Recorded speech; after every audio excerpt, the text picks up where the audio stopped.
In this segment we've got a patio door, which is set into a frame, and both are showing quite bad rot in the bottom corners. In this segment on replacing rotted door wood, I put a new piece of wood into the bottom corner, so have a look at that maybe to see how to replace sections of wood. In this segment, I'm going to use a different technique. I'm going to remove the rotten wood and fill the resulting hole with filler material. Step 1 is to remove the rotted wood. A chisel works well in this case. With a few taps of the rubber mallet, the rotten section comes away quite easily. I prefer to use the rubber mallet as it does the job quietly. A hammer would make a jarring metallic noise, and I like to retain some sort of harmony when doing this work. In this corner the wood rod is about 1.5 inches deep, going right down to the joint of the crosspiece.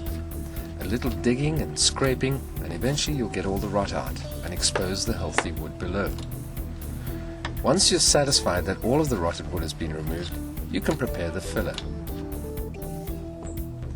I'm using Bondo, which is a 2-part filler, consisting of the filler material and a catalyst. When the 2 parts are mixed together, a chemical reaction occurs, which hardens the material.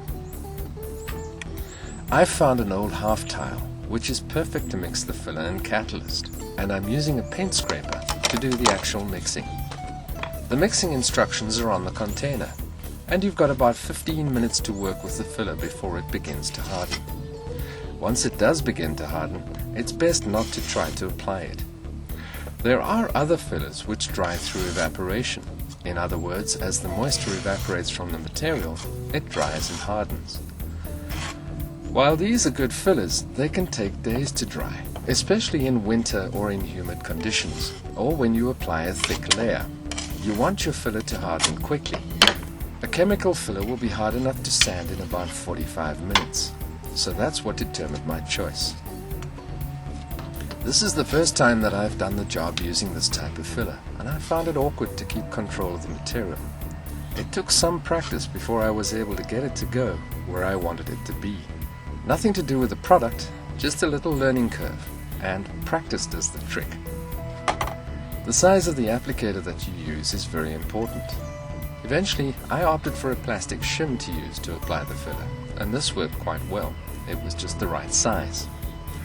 This filler dries very hard and can be sanded and painted when it's dry. I'd suggest a small power sander and a 100 grit sandpaper for the sanding job. The filler dries so hard that my hand sanding block struggled to smooth the surface, even though I was using a 60 grit sandpaper. Painting can be done immediately to finish the job.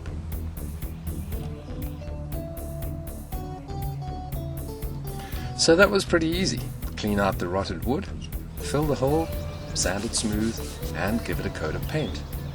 The cost involved was about $20 for the filler, scraper, and a few other small items, and it took about 2 hours. It's given a very nice patio door another 10 years of life at a fraction of the replacement cost.